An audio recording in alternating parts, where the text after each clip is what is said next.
एक ऐसा राजनीतिक दल जिसने कभी काशीपुर की तस्वीर और तकदीर बदलने का दावा किया। बेहतर शिक्षा, स्वास्थ्य सुविधाएं, रोजगार के अवसर और विकास की कई योजनाओं के जरिए जनता का भरोसा जीता। लेकिन आज वही दल काशीपुर में अपने सबसे कठिन दौर से गुजरता दिखाई दे रहा है। आखिर ऐसा क्या हुआ कि कभी मजबूत जनाधार रखने वाली कांग्रेस आज ना तो मेयर का चुनाव जीत पा रही है और न ही विधानसभा सीट पर जीत दर्ज कर पा रही है?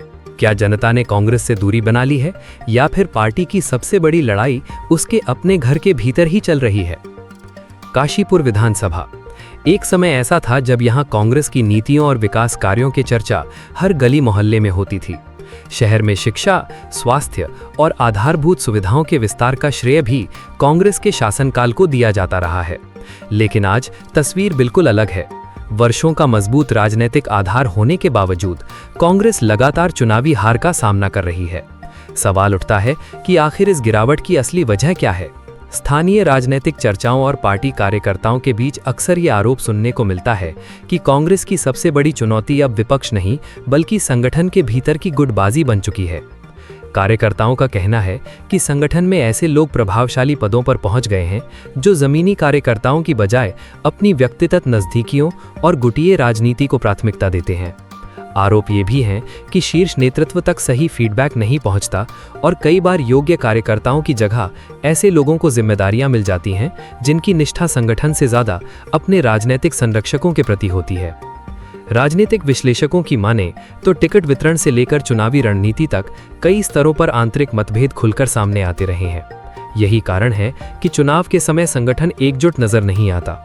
इतना ही नहीं, जनहित के मुद्दों पर सरकार के खिलाफ प्रदर्शन के दौरान भी कांग्रेस की आपसी खींचतान कई बार सार्वजनिक रूप से दिखाई देती है।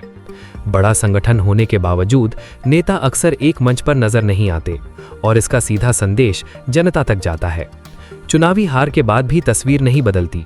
स्थानीय लोगों की शिकायत है कि चुनाव लड़ने वाले कई उम्मीदवार हार के बाद जनता के बीच सक्रिय नहीं रहते।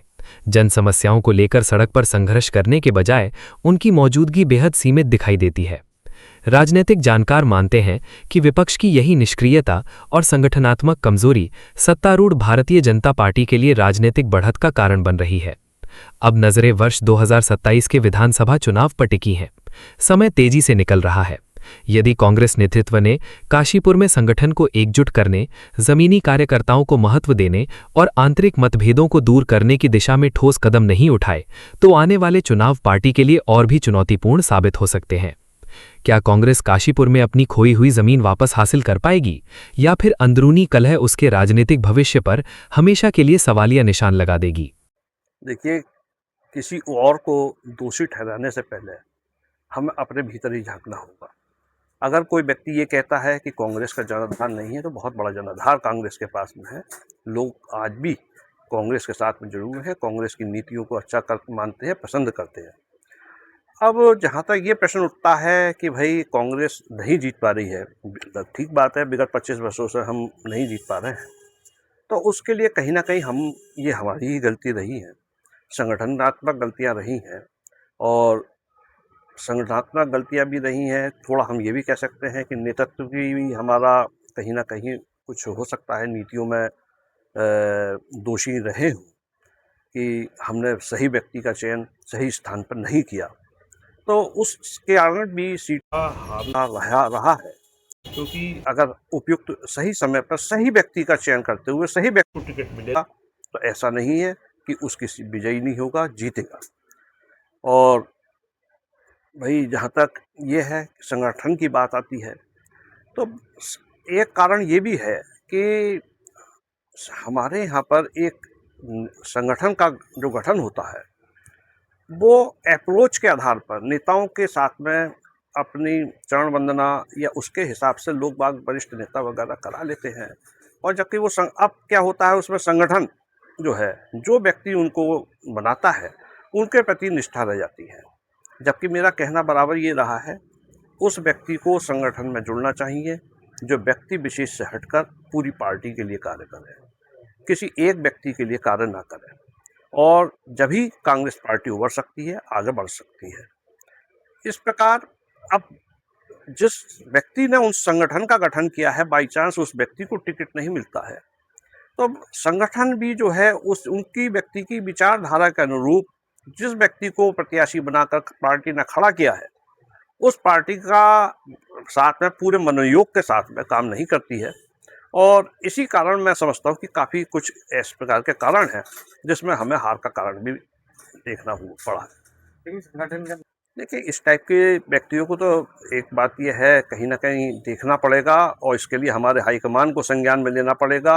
अब एक बात यह है कि खाली हम उन व्यक्तियों को जो कांग्रेस में ही रहकर धोखा दे रहे हैं उस मुकाबले सबसे पहले हम उन लोगों को देखना होगा जो कांग्रेस ने जिसको मान दिया, प्रतिष्ठा दिया, पद दिया और मंचों पर स्थान दिया और चुनाव आते हैं तो वही व्यक्ति पार्टी को छोड़कर दूसरी पार्टी के सामने साथ में जाकर मिलते हैं और कमर में छुरा भोंकते हैं पार्टी के और साथ में उसके गद्दारी करते हैं। तो ये तो हमारे नेतृत्व को पहचानना होगा कि सामने व्यक्ति को जिसको हम महत्ता दे रहे हैं ये व्यक्ति का विचारधारा क्या है, ये व्यक्ति हमारी पार्टी के साथ रहेगा या नहीं रहेगा। ऐसे व्यक्तियों को पहचानते हुए आगे व्यक्तियों को संगठन में लेना चाहिए और उनको स्थान देना चाहिए। नहीं, ऐसा नहीं है कि कांग्रेस खत्म हो गई है। और रहा आपकी बात कि काशीपुर में कांग्रेस ने क्या दिया है, आज यदि काशीपुर के अंदर जो कुछ भी है वो केवल कांग्रेस की देन है। यहाँ का एलडी भट्ट वो कांग्रेस के देन है, जो पहले विधायक थे उन्होंने इसकी स्थापना की थी, उसके लिए जमीन दी थी। आज जिसकी वजह से यहाँ रोजगार मिल रहे हैं वो इंडस्ट्री नारायण दत्त तिवारी की देन है। ये बस अड्डा जो उत्तराखंड का नंबर 2 का बस अड्डा था सिक्किम से, उसमें बसें चलती थी, आज वो तबाह हो गया इस सरकार में। इसके अलावा पहले यहाँ छोटी लाइन हुआ करती, बड़ी लाइन तिवारी जी की देन है। यहाँ पर जितने वो ITI है, पॉलिटेक्निक है, डिग्री कॉलेज है, ये पंडित नारायण दत्त तिवारी की देन है। और इतना बड़ा स्टेडियम बच्चों को खेलने के लिए, और आज स्टेडियम का यह हाल है। पिछले दिनों हमारी क्रिकेट टूर्नामेंट हुई थी 12 स्टेशन की, तो उसमें भटजी आए थे, तो मैंने भटजी से ये कहा था, मैंने कहा भटजी ये स्टेडियम वो स्टेडियम है जहां पर ऑल इंडिया टूर्नामेंट हुआ करती थी और बड़े बड़े टेस्ट प्लेयर आया करते थे। आज वहां पर दौड़ना मुश्किल हो गया लोगों को, ये हाल है। बात यह है कि वो भी तिवारी जी की देन है। यहाँ पर इनकम टैक्स ऑफिस है, आवास विकास की स्थापना है, ये सब तिवारी जी ने किया, किसी और ने नहीं किया। देखिए, जब बड़ा घर होता है तो कुछ ना कुछ गलतियां भी हो जाती हैं, ऐसे नहीं कि सब चीज ठीक हो, परंतु हमारे यहाँ जो होता है सबकी राय से हुआ करता है संगठन का मामला, और वही निर्णय लिए जाते हैं। देखिए, अलका पाल तो एक बहुत बड़ा कार्य करता है जो जिसने पूरा जीवन ही इस चीज में लगा दिया सेवा मामले में। इसके अलावा बहुत सी जनसेवा उसे बहुत पुरस्कार भी किए जा चुके हैं। और दूसरा, पहले वो बहुत पहले कम से कम यहाँ की नगर पालिका के मेंबर भी रही है वो, और कांग्रेस के विभिन्न पदों पर रहकर उसने काम किया है। क्या वजह मानते हैं कि इतना विकास करने के बाद भी आज कांग्रेस अपना अस्तित्व नहीं जमा पा रही? देखिए सर, इसका कई कारण है। एक बहुत बड़ा कारण हमारा आपस में गुटबाजी भी है, एक दूसरे को सहयोग न करके नुकसान पहुंचाने की कोशिश की। दूसरा यह है कि जो भाजपा का जो मंदिर, जो धर्म के नाम पर हिंदू मुसलमान के अलग लगे, उसे हम सही ढंग से वो नहीं कर पा रहे हैं, फाइट नहीं कर पा रहे हैं। देखिए, बात और भी है, पब्लिक बहुत डिपेंड करता है। जिस नारायण दत्त तिवारी जी ने सब कुछ दिया, जिन पर हमेशा आरोप लगते रहे विधानसभा के उत्तर प्रदेश के मुख्यमंत्री, ये सब तिवारी जी काशीपुर के लिए कर रहे हैं। इस काशीपुर की पब्लिक ने उन्हें लोकसभा चुनाव में हराया। क्या मानते हैं